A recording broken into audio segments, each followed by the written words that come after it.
Yeah, it sounds good. Okay. And I have a guy who edits it for me, so he can straighten out any messes that we have. But we should be Okay. good. Cool All beans. right, all right, here we go. What? Maybe not. What?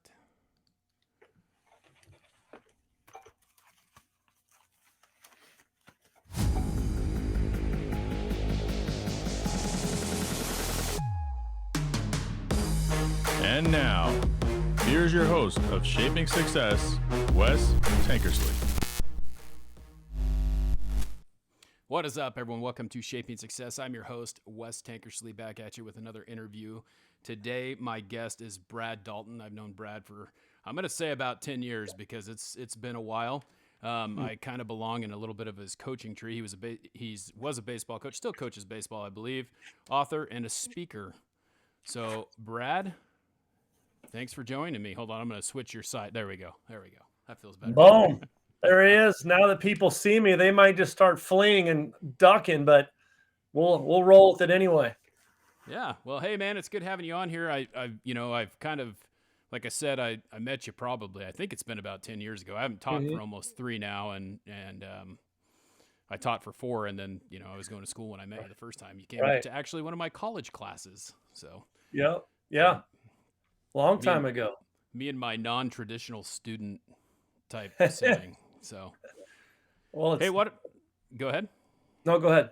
I was just gonna say, why don't you tell us a little bit about yourself? Kind of where you grew up and why you got into athletics, and you have a bunch of books back there. I know one of them's yours. I could see it, but Sure. we'll get talking Yeah, about books here in a little bit. you bet. Well, right now, I'm Brad Dalton. I'm the Best Self Catalyst speaker, best-selling author, host of the Best Self podcast. Have an incredible wife that's way cooler than I am. 2 incredible kids. That one of them's on the autism spectrum. He's a really big part of my story and kind of where I've ended up where I'm at today. And as Big Dog alluded to, I've been a lifelong coach as well. Did college ranks, high school ranks, and an advocate for all kids in our community, baseball wise. So education and people have been my juice for as long as I can remember. And so, did you grow up in Boise, or are you from out of the area? Yeah, all but 2 years of my life. My wife and I could have gone and taught in New Zealand and a bunch of different things, but she wanted to stick around. She had the type of family where she had grandparents, aunts, uncles, great grandparents. Everyone lived here, and I couldn't get her to leave. So, but I love the area. I always wanted to come back and raise a family here. It's an awesome, as you know, an incredible area. So, Right. yeah, all but 2 years of my life. And so, you teach. Are you still teaching lifetime at Boise High? Yep. Yep. Yeah, I teach. I've turned it into a leadership class.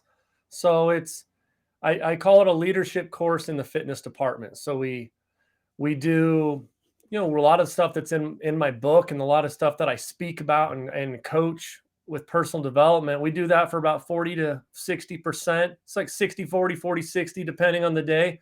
Yeah. And then we go get our fitness on. Kind of put a little meaning behind Yeah. the fitness. Yeah, man. I couldn't do something that other people couldn't take seriously. So I and nothing in my life, I don't want to blend in. I want to be abnormal. I don't want to look like anyone else. I want to be my own kind of beast. And so, yeah, when I came to Boise High School, I I wasn't going to look like what they had before or what anyone else was given elsewhere. I wanted to be different. So you've coached baseball for quite a while. How many years have you been doing that? 20 plus. 20 plus. And did you start out at Bora, or were you? No, I started out at Boise. So Okay. I played a couple years of JC baseball, and my body was pretty crummy. I ended up ultimately having L4, L5, S1 reconstructive surgery. My knees end up having reconstructive work on it. And so I hung it up. And so at age 20, I was a head coach at the age of 20 and at Boise. And it just led me on a massive journey. I I lot of ups and downs and lots of success. I mean, I've won everywhere I've gone. There's not been a stop where we didn't have really, really, really good success. But in that journey, obviously, as you know, there's lots of not successful moments, but learning moments. Yeah, and I think that's the biggest thing is you call it a learning moment. Some people call it a failure, and I don't know that people really understand that just because you fail doesn't mean that you can't learn from it and then do it again, right? Absolutely. I mean, it's not win or lose, it's win or learn. Yeah. And those are all opportunities. I'm not even really a goal guy. I'm not so much I do believe there's a place for goals, no doubt about it, but I'm more growth conscious than I am goal conscious. And I look at the success road more as a bunch of mile markers. So, yeah, I mean, those every time you lose, even when you win, I mean, you can win ugly. There's ways that we can get better, all of us in any sector, baseball, life, every day. There's tons of opportunities if you're paying attention. I think that one of the big things that I noticed as kind of following you from the outside in, kind of seeing where you're going with LinkedIn and watching you coach over the years, growth mindset is something that I would associate with you. I was thinking about that probably a couple hours ago. I was like, if I had to put a pin on it, that's what it would be. You're always working towards making things better. Where did that come from?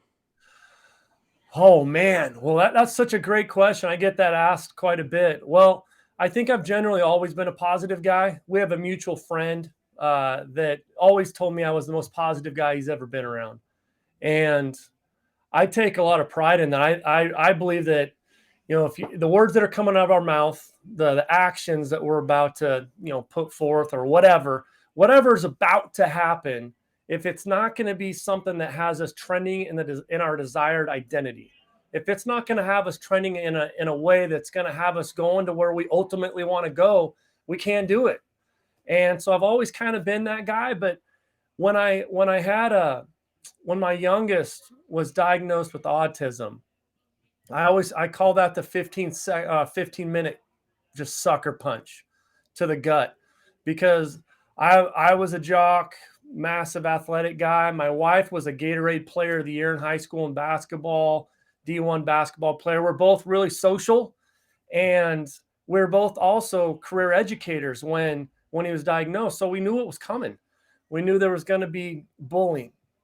We knew there was going to be cyberbullying. We knew that he was probably going to get picked on. He was going to be looked at differently in the grocery market, on an airplane, anywhere.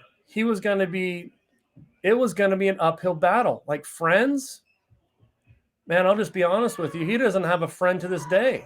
He's never had a sleepover, and he's 15 years old. So we knew all that was coming.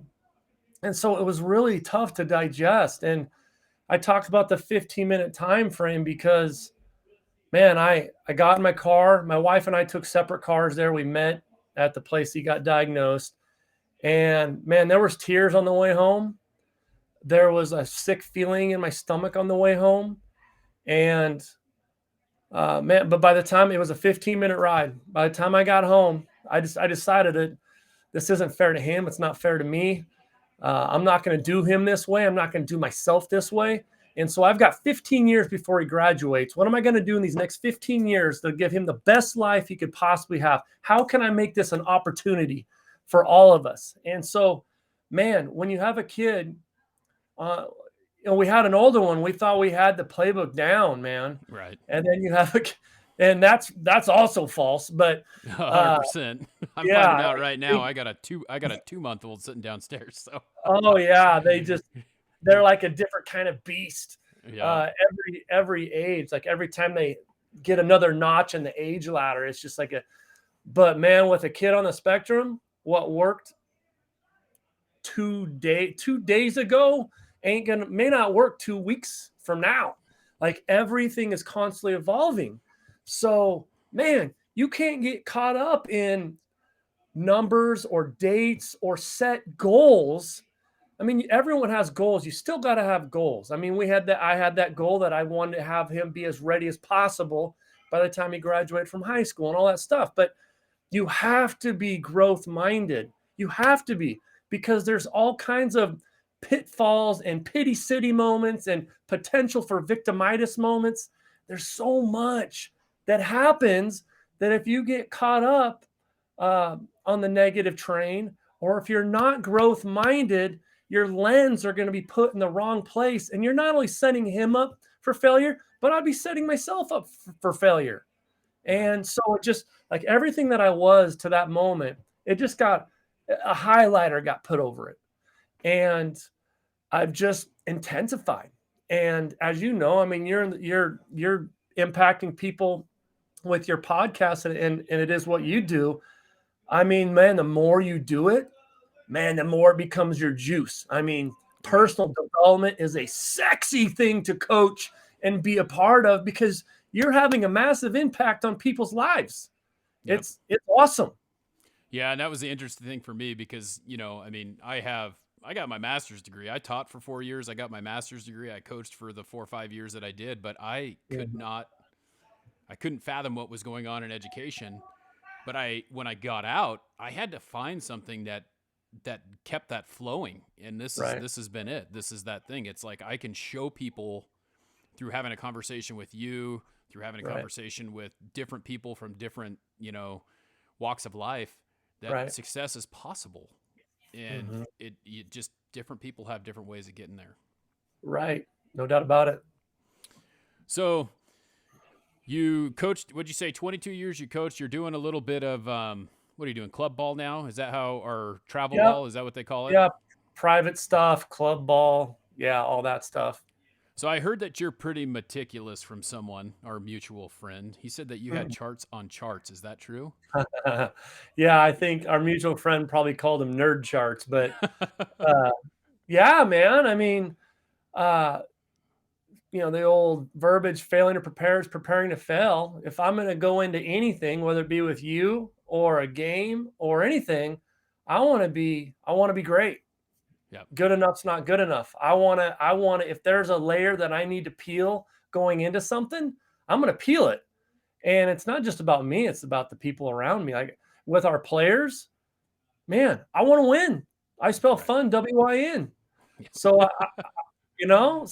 I'm going to do, I want to know every tendency. I want to know what kind of gum you're chewing. I want to know everything so that I can put a plan together. Yeah, absolutely. And I think you think you have to be. Yeah, absolutely. I'm passionate about that. That might be, you know, the scheme of everything might be my favorite part. Of coaching. Yeah, well, and that's the thing, the preparation, the thought process. I mean, and obviously I didn't do it very long, but my last year that I coached baseball as a freshman coach at Middleton High School, and it was the first year they had a freshman team, and it was just like, your mind is always going. You're thinking about, you're looking at numbers, you're looking at stats, who's going to line up with this way, who's going to line up that way. Yeah. It's just, it's a fun thing. But I heard someone once told me this, and I just about wanted to punch him in the face, that there was no, baseball wasn't a strategic sport. And I was just like, are you freaking kidding me? Yeah. Get out of my house. Yeah. Right. Yeah. Only someone that knows nothing about baseball would even call it a stand around sport. Yep. Now, if you're doing things, if you're doing it right, it's not a stand around sport. Yep. There are some crummy leaders out there that make it a stand around sport, but not with guys like you and I. Yeah. So coaching is something that you still do a little bit of, but you started this podcast, which, you know, obviously when I do a podcast, I start to kind of be aware of all these podcasters around me. Sure. So what came first, the podcast or the book? Podcast led to the book. Okay. And so tell us what your podcast is and what it's about. You bet. Well, it's called the Best Self Podcast. And it really just began, like a lot of my stuff. I used to say it was out of luck. I don't say that anymore, because all the good things that have happened for me have been because I was trying to add value to others. So I don't think it was luck. But the podcast started at the beginning of COVID for me.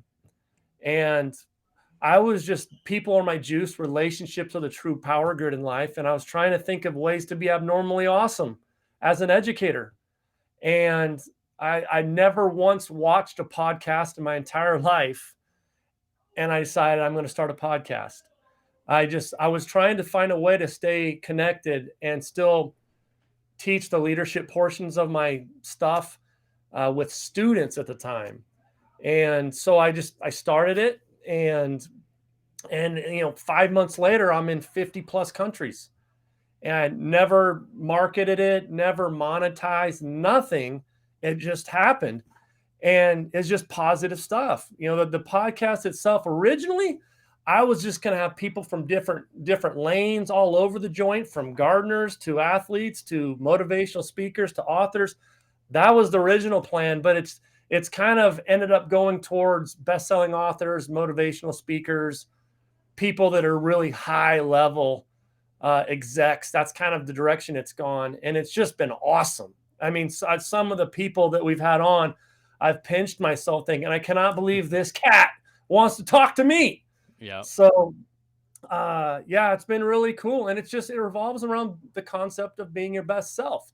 What goes into being the best version of you? How can you out improve the previous best version of you? And how can we add value to the people that we care about the most? And how do we invest in ourselves? That's kind of the general idea. And I enjoy, you said something in the beginning that just kind of hits with me, because I actually did an episode of it. There's a guy named Chad Wright, who is a former Marine that I listened to. Yeah. And he was talking about, he's one of these endurance runners that runs like 100-mile marathon through the hills or whatever, it's Right. crazy. He does some crazy stuff.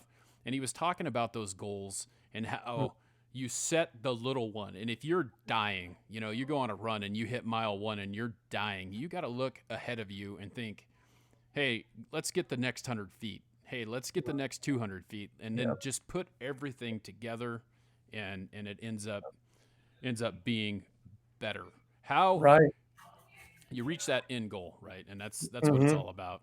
How do you see education? Because you've been an educator that long as well. How have you seen it changed over the year as far as goals being set and reaching those goals? Because I feel like it's a little bit different. You and I probably, I don't know how old you are. I'm 41, but when I was in high school, the reason I wanted to be a teacher was because there was people like you, people like my head football coach, people like my baseball coach. They would say, they pushed me along, and they saw value in me, and they added value to my life, and I wanted to do the same thing.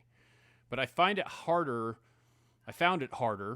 to do that this day and age, when everyone has a phone out, everyone has, their attention is not on you. You reach those 2 or 3 people instead of reaching, say 30, right? Right. Well, man, there's a lot of different layers to that. One, man, it's more challenging than ever, for sure.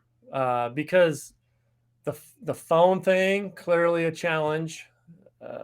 But I think in everything, no different than coaching on the diamond, what you tolerate is what you're accepting. So you've got to have expectations. You lay down the law. You love them. When people really don't give to what's about what you say until they know that you care about them. Right. So whether it be in a personal development with my coaching clients that way, whether it be on the diamond, whether it be in the classroom, the moment they step into my facility, it's about building culture. From the time they get in to the time they leave, it's about building culture. It's about loving them. It's about adding value. And when they see how much I care about them, I'm not saying that's 100%. There's people that don't like me as well. Right. But I make sure that's a priority. And again, you're not going to connect with the 100%, but I'll say this, I'm not going to worry as much about those 5%. In my world, 95% of the people are going to be dialed in. They're going to be leaning forward. They're going to be nodding their head. They're going to be ready to rock. They're going to just be drinking the Kool-Aid. And then there's going to be 5% that don't, but I'm not going to focus on the 5. I'm going to try to help bridge that gap between talent, performance, potential, all that jazz. I'm not going to give up on them, but I'm not going to get hung up on them. The people that are bought in, we're going to crush it. And I'm a true believer that we assimilate to whom we associate. So if I can get 95% of the people on board, maybe those 5% will naturally gravitate a little bit closer to the cool kid side. I really believe it's about setting expectations. And the hard part too, and you know this, the hard part is, another thing I've learned with my kiddo on the spectrum is that you've got to meet them where they're at. We got in any arena, whether it's an adult, high level, billionaire dude coming into a personal development session or a 16-year-old kid. We all have issues. Right. And we're all coming in with different stuff. All of us have too many socks in the top drawer. All of us have too much junk in the trunk. All of us need to streamline stuff, and we've got to meet them where they're at. And unfortunately for them, some of them have a lot of baggage. Right. I've had the stuff that, I had a student handful of years ago. She just didn't look right. Something was wrong. She's a nice girl. I really just thought the world of her, and something wasn't right. So I kind of put the rest of the class on a pause, or gave them kind of almost like busy work stuff. And I pull her into the hall and I said, "Hey, are you okay?" And she just, boom, just starts sobbing on my chest. Her mom had been hit by a texting driver. Mom was running on the sidewalk, wasn't even in a bike lane. Damn. Mom was on a sidewalk and gets freaking run over by someone texting and driving. So, we just don't, unless we're in that locker room, unless we're behind those doors, unless we're in those meetings, we just don't know. So that's why I tend to, I just try to meet them where they're at. I meet them with grace. I meet them with a hungry heart to grow. And I try to love them. And I think that's a universal thing. Like I said, I've had millionaires and billionaires in my room, and I've taught elementary. It's all the same.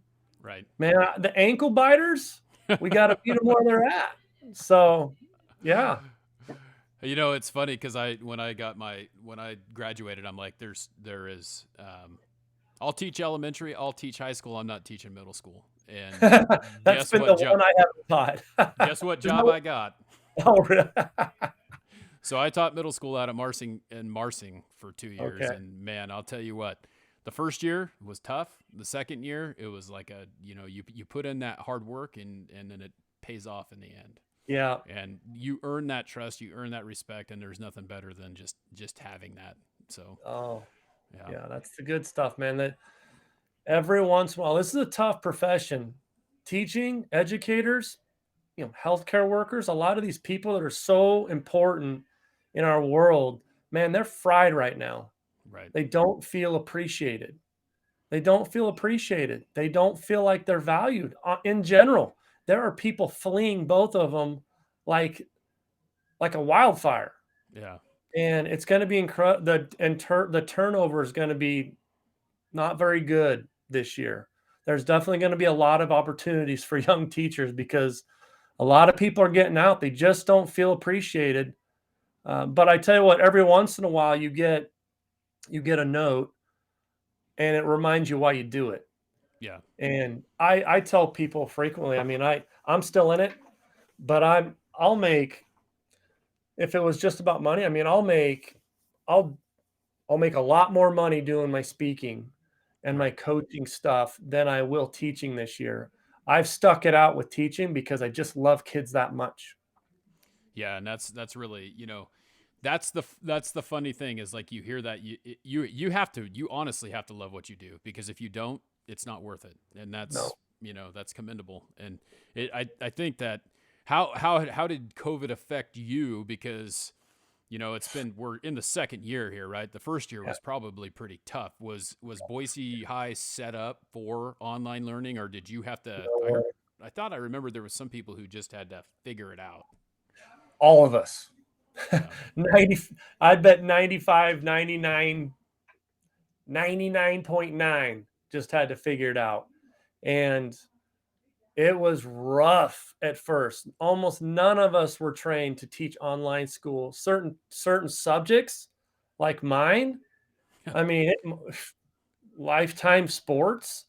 Uh, it was really rough. I really had to reinvent myself, reinvent how I do things. It became strictly a leadership class, Yeah. which is right up my alley, but I don't know if that's what the kids signed up for. So, yeah, no, man, but moving ahead, I would never, ever, ever want to do COVID again. I wouldn't, if I could do it over again and it not be around, absolutely, obviously for sure on that one. But it didn't, for those that really stuck it out in terms of the tech part, it should make you a better teacher. It Yeah. should make you more efficient. It should, I mean, there's been a lot of positives as well. It's just, there's been a hangover.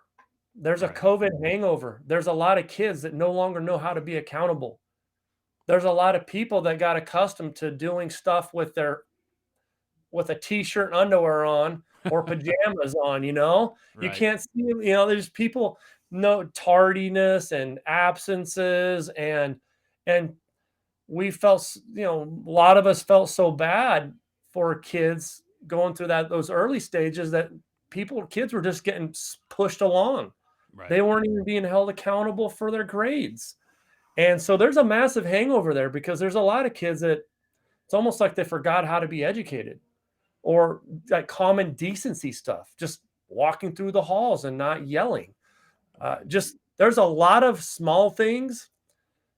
Like there's kids that are juniors in high school that really, until this year, really didn't know what it's like to be in high school in this area Yeah. where it's That's 11, 12. So yeah, it's definitely been tough. It's definitely been tough. I don't know how. There's a lot of people that aren't going to get over it. yeah. Some kids are going to graduate and never have felt great about their experience. A lot of them are going to feel awesome. I say that success is by choice, not by chance. So everyone has the opportunity to flip this bad boy and make it a great experience. Whether some decide to stay in Pity City or not, that's really on them. Yep. And I think the social interaction thing is probably the most Mm-hmm. detrimental because I mean we're already in a society where you can text or you can chat or Yeah. you can do whatever. You don't have to actually talk to Right. someone's face and have a conversation. Right. So Yeah. you wrote a book, DNA of a Winner. Yeah. What challenged you to write that book, and tell me a little bit about the process of that, because I think that there's a lot of people who are writing books now, but there's always this block about how hard it is to do that. Right. Well, I would say to the people that are on the fence, thinking, am I worthy? Am I good enough? All those things. The ideal client for you is you. You have a story. People want to hear it. People want to hear your story. There's someone out there that wants to hear your story. People want to hear from you. And so do it. The first step is the first step. Right. Do it. Do it. Bet on you, invest in you. And the only person you have to compare yourself is your best self. Who cares what other people think? Right. Who cares? You weren't meant to live in someone else's movie anyway. All right. So do it. I would encourage you and implore you to do it. For me, I was that guy. I mean, frankly, I wasn't looking to write a book. I got noticed by a former publisher of Tony Robbins on my podcast. So they'd seen my podcast. They managed to track me down through that. And we end up having a conversation and they say, would you like to write a book with me?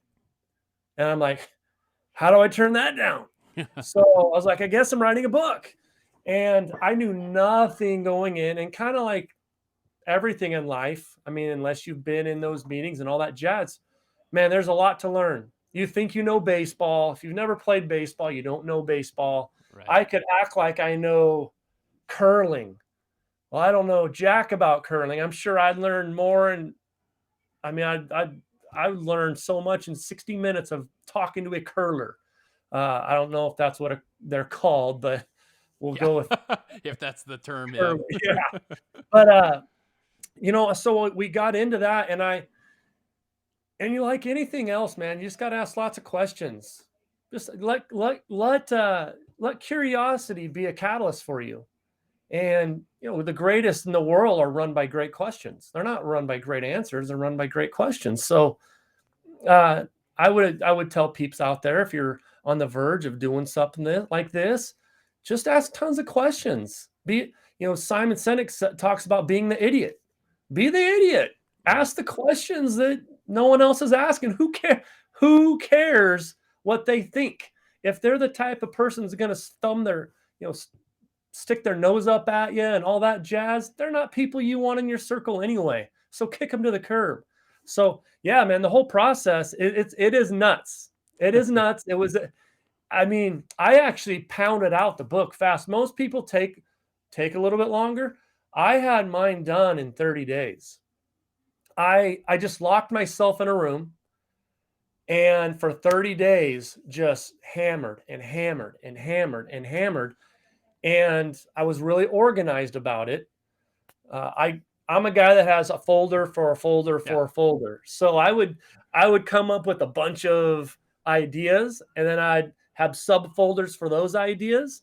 But you learn how to format it. I had a publisher.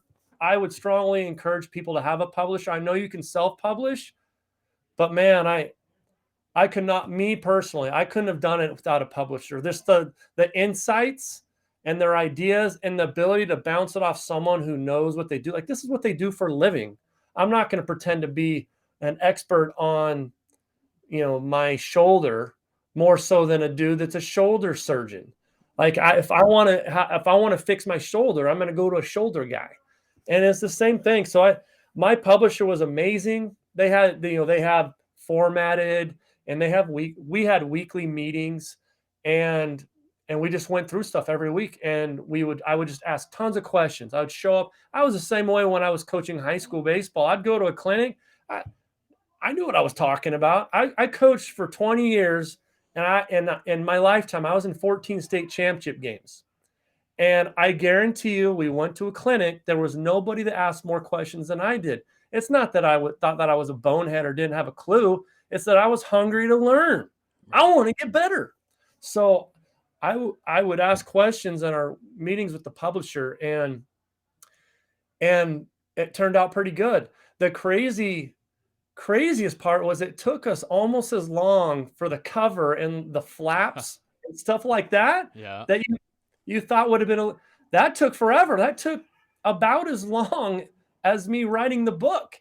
It itself was very educational. Just how you go about picking a cover and what to do, what not to do. It's the first thing that people see when it's at a bookstore, and when you you want to have a reason to pick that book up, right? Right.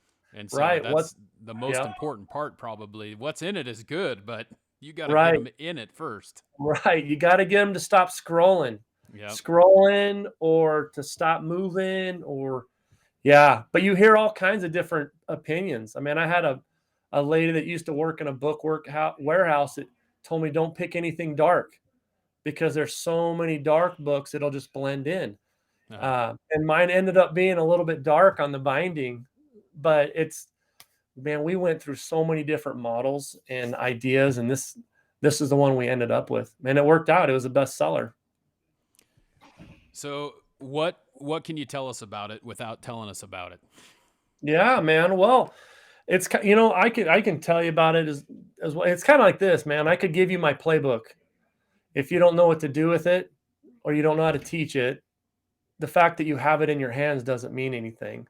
Right. So the book itself is designed to help you create not only the best version of you, but the best version of others. And it has all the elements and all the pieces and the nuggets and the growth opportunities that come in that journey. It talks about the success road. Success isn't a destination. Success is the road. Yeah. We talk about change. I mean, for things to change, I've got to change. If I don't change, nothing changes. If I do change, everything changes. Brad Dalton, I am the key. And so we talk about a lot of that stuff, and it's an easy read. I've had 13-year-olds read it. I've had 65-year-old retirees love it. It's cross-curricular, man. In what portion or what lane can't you become a better version of yourself? Right. So I've had a million people, like when we were writing the book, they were trying to find a way to niche it up.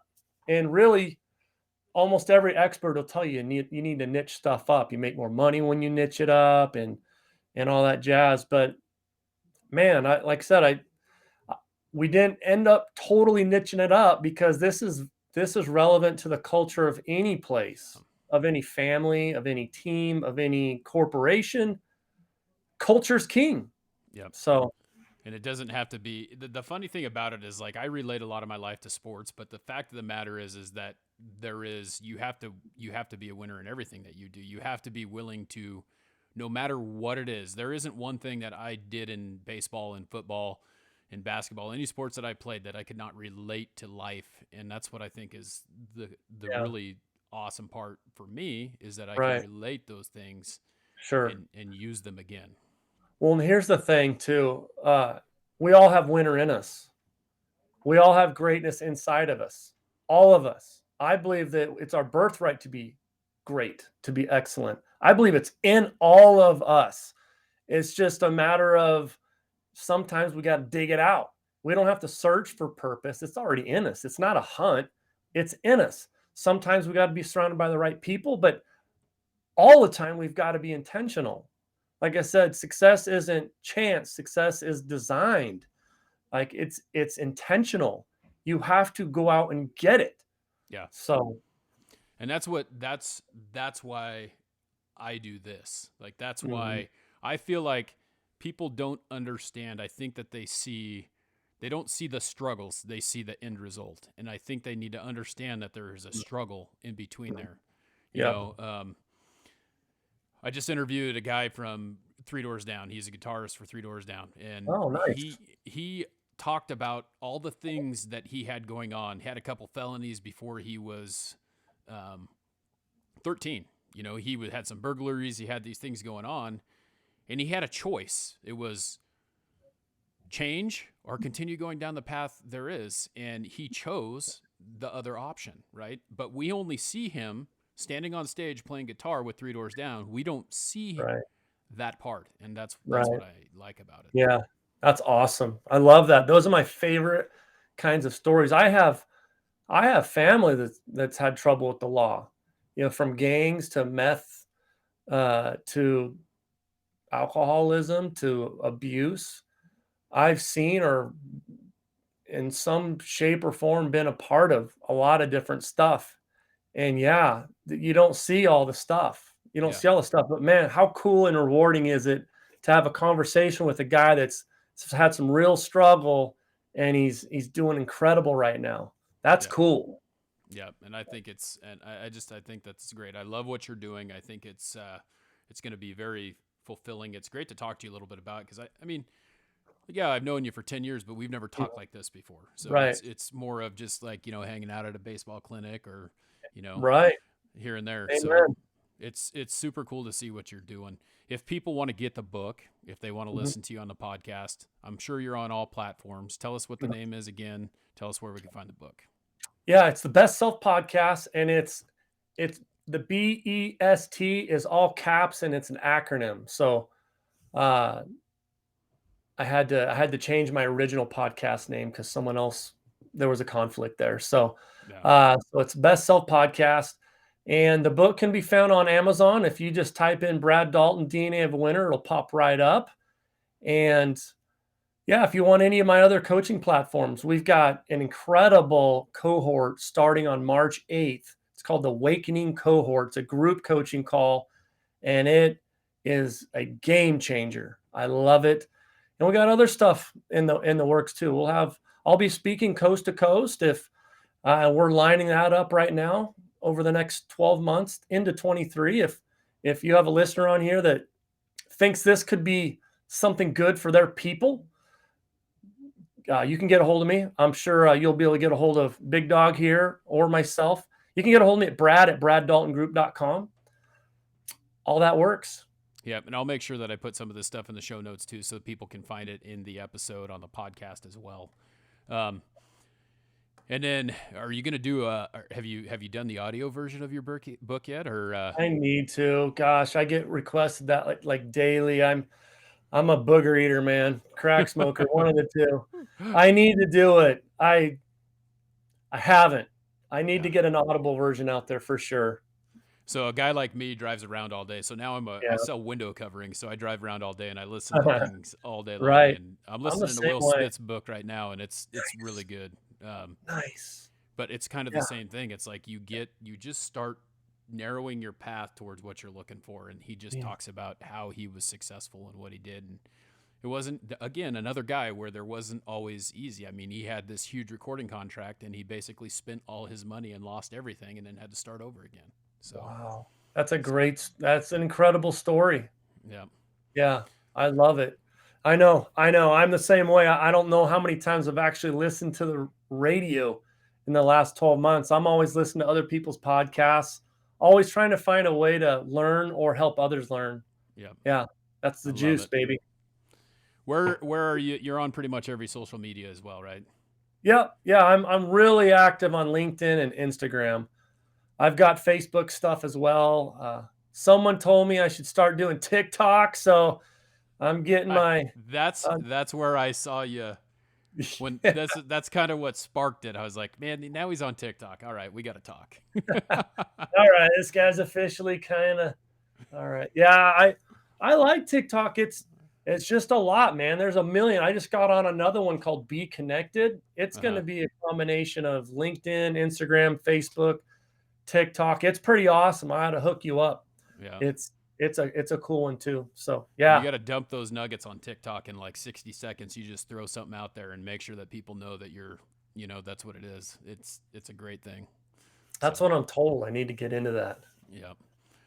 All right. Well, we got one last question. The show is called Shaping Success. And the reason why I called it that is because at one point in my life, there was a kid who told me that he was going to be twice as successful as me when he grew up. And I remember it. It was, I still see the conversation. And I thought to myself, how in the hell can he tell me what success is? Because it's different for you. It's different for me. It's different for every individual. How do you define success? Well, I mean, I'll tell you this. One, no one has an edge on you in life without your permission. So kudos to you, man.